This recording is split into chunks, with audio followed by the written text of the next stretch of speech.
right, y'all, it is time to harvest some of the blueberries. The birds have gotten several of them. I haven't really fought them this year on it, and they haven't attacked it as much as they did last year, but look how huge these blueberries are.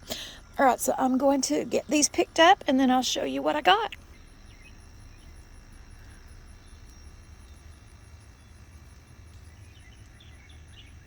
I don't know if y'all can see that big old gnarly spider web, but that spider can have all of those blueberries. For real though. Also, I just picked a little bit out there. There's still several. I got a couple of ones that weren't quite ready, but that's all right. No worries. But look, these pretty good size bowls. And I did not get near, not even half of what is out there on my blueberry bush. So this year is going to be a fantastic year for blueberry jam and blueberry pancake syrup. I can't wait. I'm probably going to do that this weekend, maybe. Good afternoon, everybody. Tonight I am going to try something extremely different for supper. I'm doing a Coca-Cola roast beef, okay? I hope that I'm not wasting this chuck roast. I really do. But it calls for 2 cans of tomato sauce. I can't find any tomato sauce, which is very, very unusual for me. So I'm just going to blend up some diced tomatoes. And I only need 8 ounces of the tomato sauce, so I'm just going to blend up 1 can. I brought 2 out, but I'm only going to do 1. And I'm going to get my little handy dandy scale out and measure out. No, you know what? I've got a liquid ounce measurer.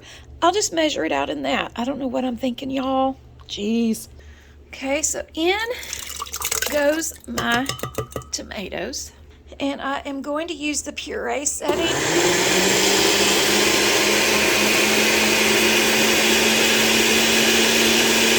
All right, I just used my mason jar because if you get the right ones, guys, it has like ounces and cups marked on them. So this is exactly 8 ounces of pureed diced tomatoes. I have some potatoes and carrots. I'm also going to slice up some onion. The recipe did not call for the onion. I will put in the description box the recipe, okay? So I'm going to get these shaved up and sliced up. All right, guys, I've got my vegetables ready to chop up. And to the viewer that suggested me cutting on wood and it wouldn't be as loud, thank you for that. That is what I'm going to do. So I do appreciate all of the comments that you guys make on my videos because it helps me. I'm new to this stuff, and you know, any help is very much appreciated. So I'm just going to I think I'm going to do these like in little sections like that. That's how I'm going to do those. The carrots and then the potatoes, I'm going to do them also in bigger dices. I'm kind of concerned about this recipe, y'all, because there is not much seasoning at all. So I'm not really sure if this is going to even taste very good. I started to grab all of my spices, like my adobo and my garlic salt and onion powder. But no, I'm not going to adjust anything this first go round. I'm just going to do it like it says. So I'm going to get all of these chopped up and ready to roll. And I'm just going to slide them right on in my little crock pot.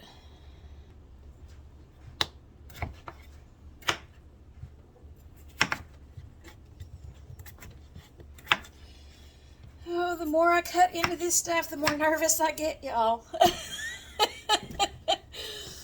I mean, I've heard of people using Coca-Cola in their roasts and things, but they've also used other seasonings. And this one just calls for the potatoes, the carrots, and 1 packet of onion soup mix, the tomato sauce and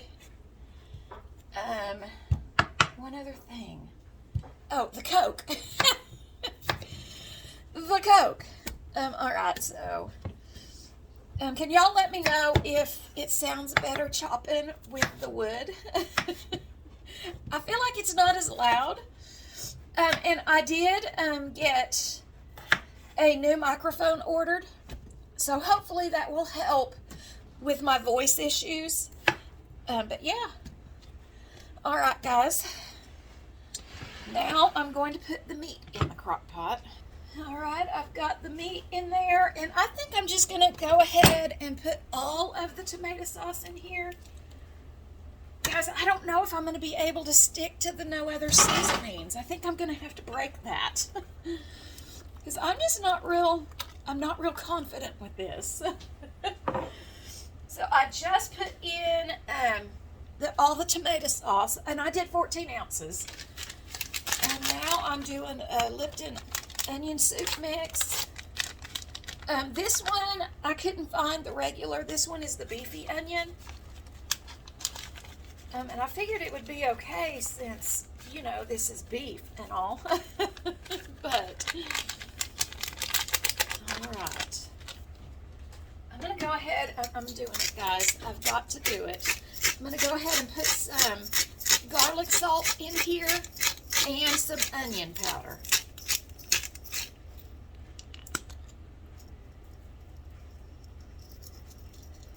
And that was just about a tablespoon. I'm going to do 2 tablespoons of garlic salt. I just can't do it, y'all. I just can't do it. All right. Here we go. And a little bit of onion powder. And I'm going to go ahead and chop up some onions to put in here as well. Okay, I'm going to go in with my onions. Now it calls for 1 liter of Coke. I don't have my Coke in 2-liter form. I just have it in the can. So I'm going to start with 2. Well, I guess I could even use a measurer for the liter too. Give me a second, guys. Okay, y'all, so I had my son Google how many ounces are in a liter. And he said 33 ounces. These are things that I do not know off the top of my head. I have 2, these are what, 12 ounce, 2 12 ounces. So this is 24 ounces, and I'll do maybe another can. I'm not sure just yet.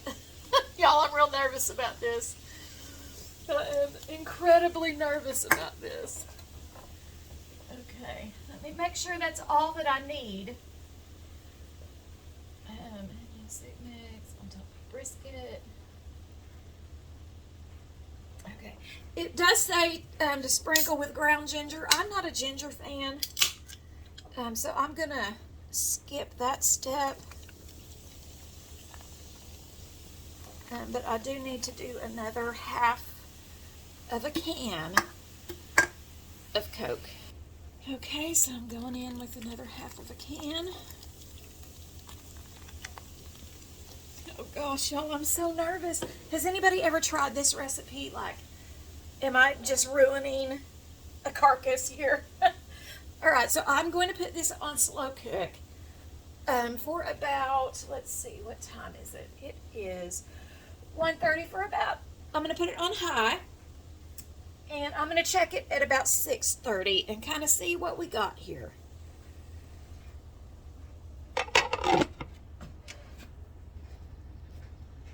I've also decided to put some more of the beefy onion soup mix in here because I used more of the tomato sauce.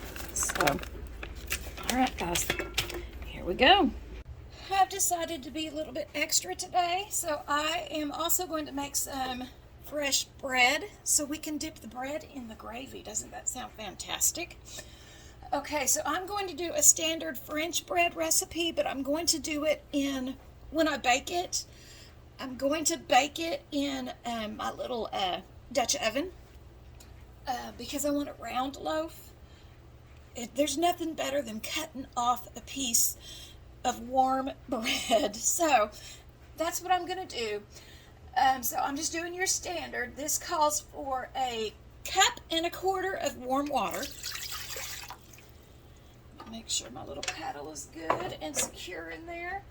And then it calls for 1 tablespoon of granulated sugar. And I usually put more sugar in here, but my family does not like sweet bread, so I'm not going to do that.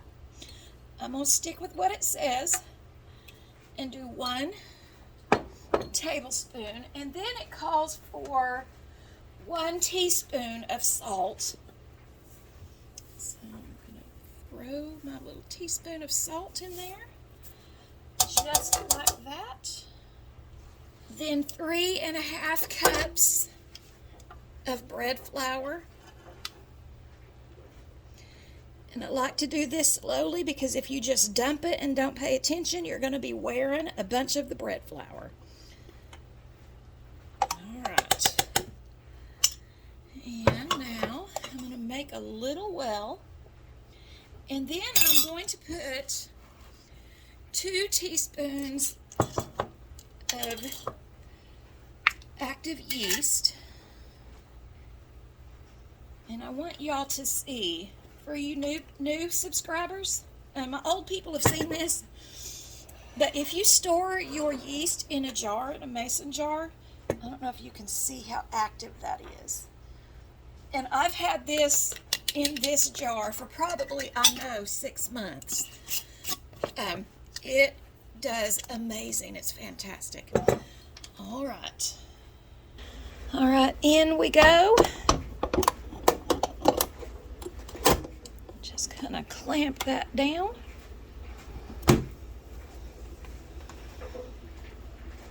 And I'm going to just put it on the dough setting.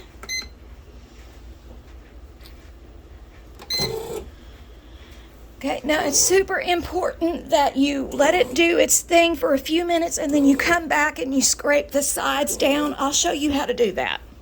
Okay, so it's been going for a few minutes and I just come in here and I take a little silicone spatula and just run it down the sides because it helps you gauge on whether or not you need a little bit more liquid. And for this one, I actually do. So I'm just gonna, in the corners, pour a little bit more of the water. And that was maybe 1/8 cup. Again, what you're looking for is for this to be in a ball. And if you see the loose dough or the loose flour over here, that lets you know you need a little bit more water.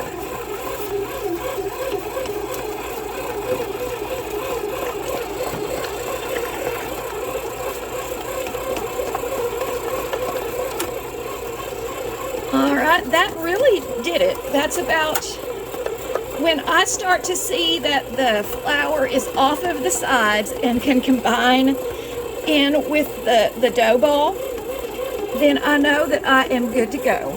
And so for this one, I am good to go. But it is time for me to make the little glaze, I guess is what you want to call it, for the bread. I have it rising in my little Dutch oven. And all I'm going to do is crack an egg and whisk it up and add some parsley flakes and some sesame seed and a little bit of everyday seasoning. All right, so I'm just going to cut some little slices, if it'll let me, in the bread.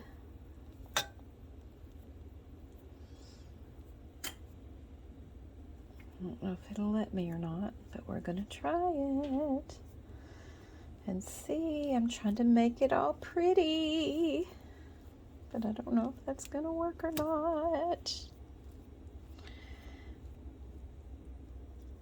All right. And now I'm just taking my egg mixture and I'm just sweeping it across the top.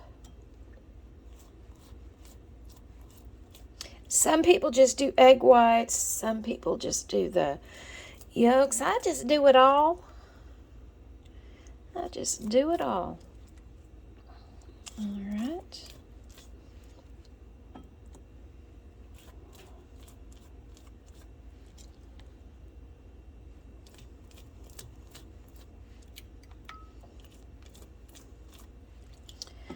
That's about good. I decided to change up my game plan on the bread. I am actually going to put some everything bagel seasoning on this bread and some sesame seeds.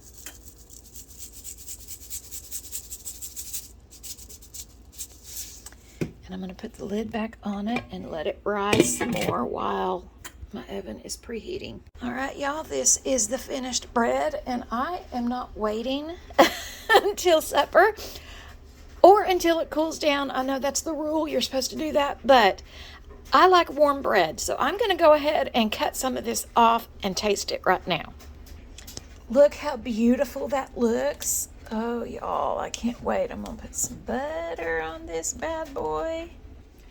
All right, y'all, I want you to hear the crunch on this.